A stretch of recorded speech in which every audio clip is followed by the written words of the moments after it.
Ce n'est plus le chahut, c'est le chaos. Ce n'est plus le débat, c'est la violence. Je vois une de mes collègues là-bas me jouer du violon ou du pipeau. Je viens de recevoir des injures d'une de mes collègues. Non, il a quand même mis en cause une forme d'animation de zadiste de l'hémicycle. Je le redis, aujourd'hui, la France insoumise est un obstacle au débat démocratique. Moi, je veux bien qu'on dise qu'on ralentit le débat, mais on a proposé d'ouvrir samedi et dimanche, comme on proposera probablement d'ouvrir samedi et dimanche prochain. Si vous aviez voulu améliorer l'emploi des seniors de manière juste, déjà vous seriez venu travailler ce week-end, on aurait ouvert l'Assemblée plutôt que de vous prélasser à la maison. Dans la partie LFI, on est vraiment dans l'insoumission permanente, donc on cherche à bordéliser, parce que c'est vraiment ce qui s'est passé la semaine dernière, et de faire feu de tout bois pour essayer de créer des incidents de séance. C'est insupportable. Vous ne servez strictement à rien. Les Français ne sont pas dupes de votre perfidie. Lundi, vous m'avez dit « tais-toi la vieille ». Depuis une semaine, nous sommes face à une obstruction systématique de la coalition autour de la France insoumise, avec soit des amendements de suppression alinéa par alinéa, soit des amendements qui sont des amendements de pure obstruction, consistant à supprimer là une disposition technique, là une autre, sans jamais en parler, mais simplement pour ralentir les débats, voire des provocations. Donc vous ne pouvez pas arriver ici et me dire que la suppression des CHSCT n'a eu aucun effet. Ce sont 150 orphelins, veuves en plus, et vous avez la responsabilité de ces choix politiques. Vous êtes un imposteur et un assassin. Si on pouvait se rappeler juste une chose, c'est qu'en politique, on n'a pas d'ennemis, on a des adversaires. Eh bien, on éviterait d'en arriver à de telles extrémités.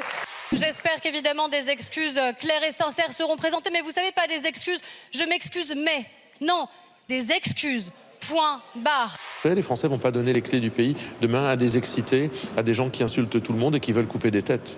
J'ai eu, il y a quelques instants à ce micro, des mots que l'émotion et l'emportement m'ont fait mal choisir et qui sont déplacés. Je souhaite évidemment les retirer et adresser des excuses publiques au ministre. Ça veut dire quoi à l'arrêt ? À l'arrêt, c'est que le moins de personnes travaillent. Mais partout, ça veut dire à l'arrêt dans les transports, ça veut dire à l'arrêt dans les entreprises, dans les magasins, les grands magasins, les supermarchés, partout. Partout. C'est un mot d'ordre qui est parfois un peu surprenant. Nous avons toujours considéré que le propre de la démocratie sociale, le propre de la démocratie tout court, c'est que les désaccords puissent s'exprimer, que les opinions puissent s'exprimer, sans qu'il y ait de blocage. J'entends vos excuses, mais vous comprendrez qu'être traité d'assassin ne se pardonne pas. Par contre, ces excuses ont un mérite, c'est qu'elles permettent au débat de continuer, et c'est mon seul souhait. 3 jours après le terrible accident de voiture impliquant Pierre Palmade, le ministère de l'Intérieur lance un appel aux 2 passagers de l'humoriste. Il nous manque ces 2 personnes et il faut effectivement qu'on puisse les entendre pour vraiment reconstituer les faits. Donc bien sûr, je les appelle à se rendre dans n'importe quel commissariat ou brigade de gendarmerie pour expliquer les faits. Et je crois qu'en effet, professionnellement, ce sera très très difficile pour lui. La question est-elle là ? Parce que ce qui va être aussi très difficile pour lui, c'est dormir, tout simplement. Comme vous le savez, quand vous avez commis une mauvaise action, même sans le vouloir... Ça peut l'emmener sur une espèce d'issue fatale, pour lui-même ? Ça peut. Le Christ rédempteur frappé par la foudre. Cette photo impressionnante a été prise vendredi dernier à 18h55 précise. Un nouvel objet volant a été abattu hier par l'armée américaine. C'est le 4e en moins de 10 jours. Il s'agit cette fois d'un objet octogonal qui volait à environ 6000 mètres d'altitude dans l'état du Michigan.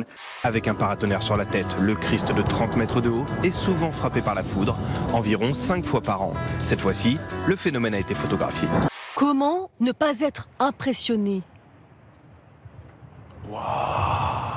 par cette météorite qui a transpercé le ciel cette nuit? Quelques secondes de merveilleux captés dans la partie nord de la France.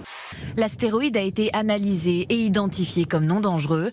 Les fragments sont tombés dans la Manche, mais la protection civile a néanmoins été prévenue.